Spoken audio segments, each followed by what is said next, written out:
Hello, welcome. Thank you so much for joining us today. I am Sarah, a museum educator from Penobscot Marine Museum. We're going to jump right in today looking at one of the paintings from our collections. This is a cool action shot. We've got this big imposing rock. You might recognize that landscape. See if you can think of where this is. We have a British Navy ship uh, trying to furl their sails. They've got their guns out. It's an exciting, stormy scene with lightning and a bunch of ships and a little settlement in the background. I'm going to talk today about a father and son painters from the 19th century.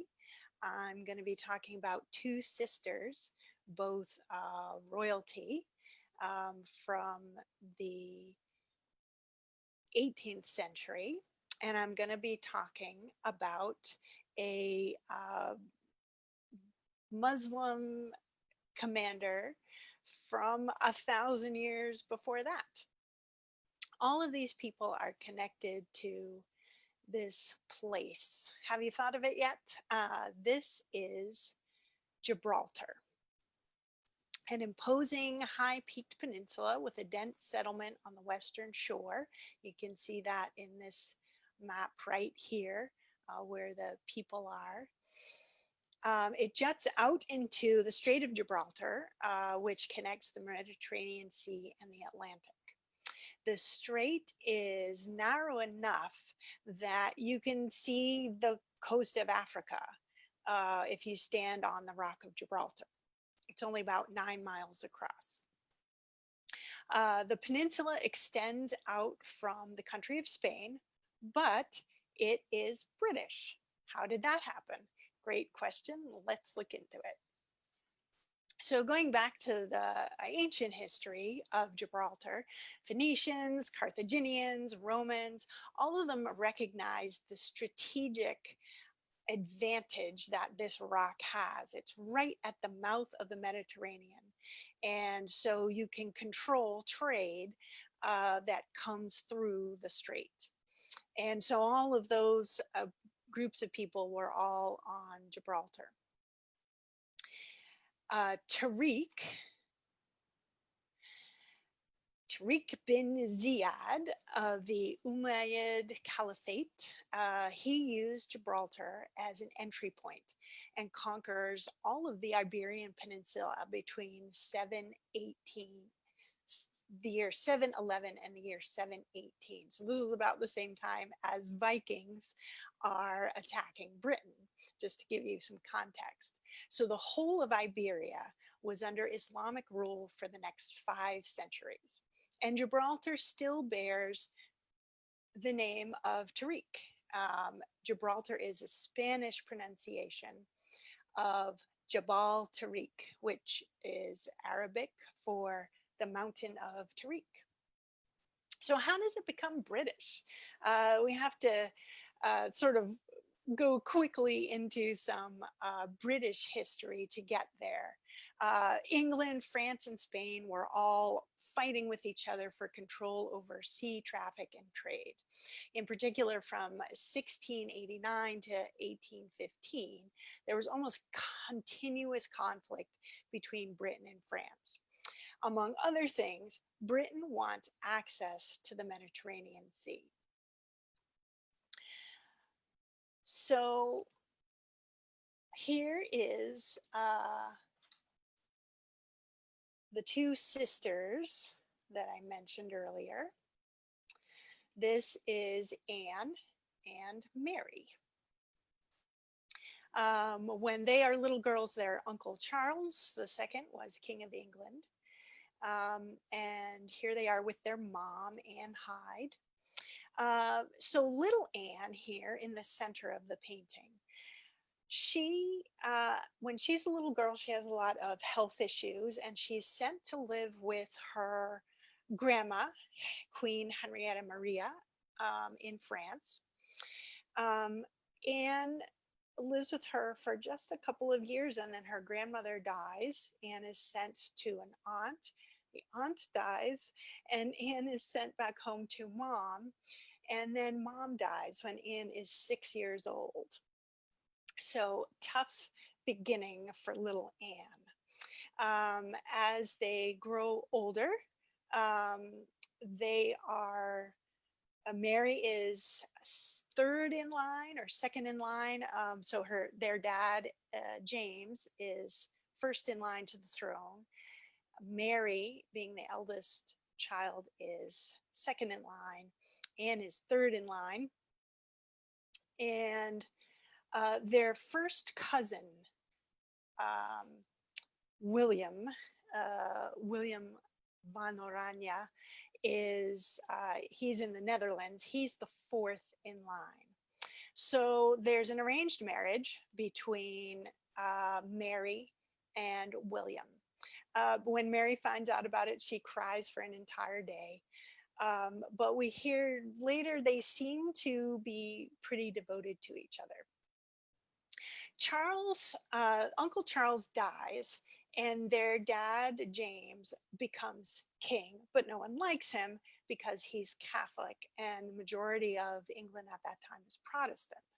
In 1688, they actually dislike him so much that several English nobles ask William of Orange to invade England and take the throne, which he does.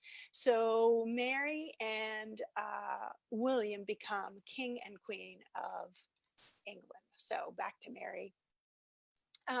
William spends most of his time fighting over in France. So Mary is the one who is ruling England all the way up until she dies of smallpox in 1694. In 1702, William dies and Anne becomes queen. Sarah, I'm going to interrupt you real quick. Yes. I just want to thank everybody for joining us with the Penobscot Marine Museum this afternoon, and give a special shout out to John, who says good afternoon. Good afternoon to you too, John. Thanks so much for being with us today with Penobscot Marine Museum. So while Anne is queen, the King of Spain, Charles II, dies without an heir, causing civil war in Spain, and Britain and a bunch of other European countries are like, hey, we could get in on that. So British and Dutch combined fleet takes Gibraltar. This is a drawing made by a British officer who was there at the time. So British gain control of Gibraltar in this battle, and they keep control under the Treaty of Utrecht, signed while Anne is queen, which cedes Gibraltar to Britain in exchange for their withdrawal from the War of the Spanish Succession. Anne handled this war well. She built on some naval successes to secure long-term diplomatic gains. And so the War of Spanish Succession was 300 years ago. Gibraltar is still part of Britain today. A short, sad epilogue to the two sisters' stories. Despite Anne's 17 pregnancies, neither sister had any children, and Anne was the end of the Stuart line. So let's go back to our first cool painting by James Buttersworth. He was a painter of maritime paintings. He was widely known in the 19th century. He was born in England, but came over to the US sometime around 1845. He was known for exciting scenes like this and his high accuracy of portrayal of the ships. He learned maritime painting from his father, Thomas Buttersworth. Thomas Buttersworth was a retired naval officer who became a painter after he left the Navy. So Thomas Buttersworth had real close knowledge of the stuff he was painting and he taught that to James. We have another painting, this one in our collection. This one is by James's dad, Thomas. So here's another painting that it has very similar aspect to our first one, where we've got a highly accurate rendering of a British naval ship in the front. You can see all the guns. It's highly detailed. Look at all of the people on this ship. If you've seen some of our earlier peek into paintings, this is way more crew. A Navy ship needed lots of people. You needed people to man each of the guns. You needed a whole bunch of extra guys. If you managed to take another ship, you need a whole extra crew to sail that ship home after you've captured it. We also have some other cool details. There's a xebec in between the two British Navy ships. And that tells you that these British Navy ships are in the Mediterranean. The xebec has these really cool lateen rigged sails that I think look really beautiful. So there's several interesting connections. Thomas Buttersworth served some of his time in the Royal Navy in the Mediterranean. So the scene that he's drawing, painting, he knows this because he was there. He would have sailed past Gibraltar and even stopped at Gibraltar, probably because that was a British port. If you are familiar with the Aubrey Maturin series of books by Patrick O'Brian, there's some really interesting connections between the first novel in the series and all the stuff we've been talking about today. In the final chapter of the first book in the series, there's a scene where two protagonists, Captain Aubrey and Dr. Maturin, climb the Rock of Gibraltar in order to watch a naval battle between a squadron of British ships and a combined fleet of Spanish and French ships. They watch the British ships pursuing the Spanish-French forces, but night falls. They aren't able to see how the battle progresses. The naval engagement in that novel is taken from a real historical battle. That's the second battle of Algeciras in Cadiz that took place in July of 1801. So they're near Gibraltar. The participating nations, France, Spain, Britain, these are the same three that have this rivalry that I mentioned earlier.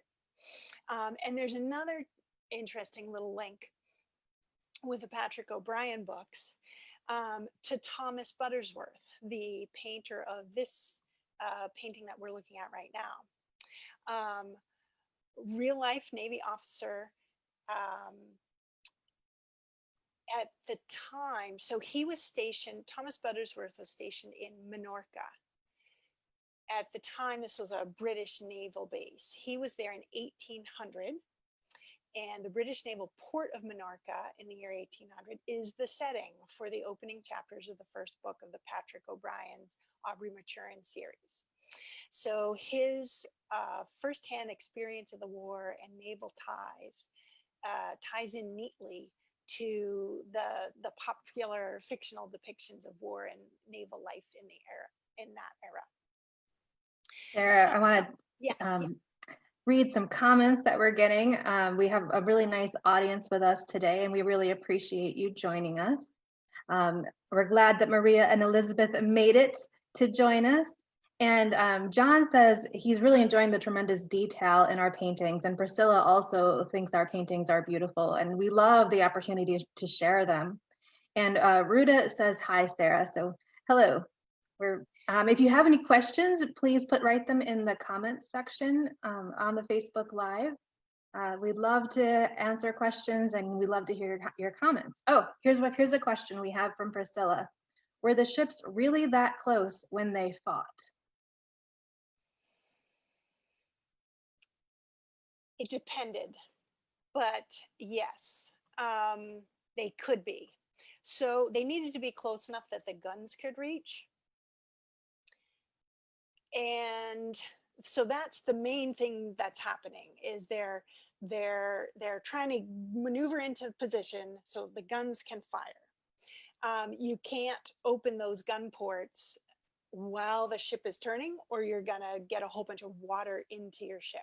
So you've got to maneuver your ship so it's just so the cannons can point right at the ship you're trying to attack. Then you open the gun port, put out the gun, shoot at the other ship, and hope that you hit some of the rigging and can smash some of the masts. If you could get some of those masts down, you're going to severely disable the other ship and make it hard for them to maneuver. Then after that, you're going to get even closer. You're going to pull up close enough so that your men can board the other ship and fight hand to hand and take over the vessel. That was the idea. That's what they were aiming to do. So they were pretty close. Some of the movies that depict naval battles speed it up really fast. It takes a while to, sail and turn. And these battles took hours and hours and hours just maneuvering into place, which of course in movies they skip right over that. Thanks. I love your questions. Thank you all so much for joining me. I'm really glad to have you with me here today. I have one last image. This is a 20th century image from our collection. It's a photograph from Marty Bartlett. Marty Bartlett was a retired Coast Guard, and he also worked tagging fish for scientific tracking and study, and later worked as a commercial fisherman on his boat called the Penobscot Gulf. So his photos are now in our collection. He's still around, thank goodness. And this is his image of Gibraltar under cloud cover. Thank you so much for joining us today. Penobscot Marine Museum and I thank you for watching. And thank you very much to our members and donors. Thank you to the National Endowment for Humanities, Exploring the Human Endeavor. You've all made this possible, and we're very grateful. Join us again next week, Friday at noon. We'll look at something just a little bit different. See you then. Take care.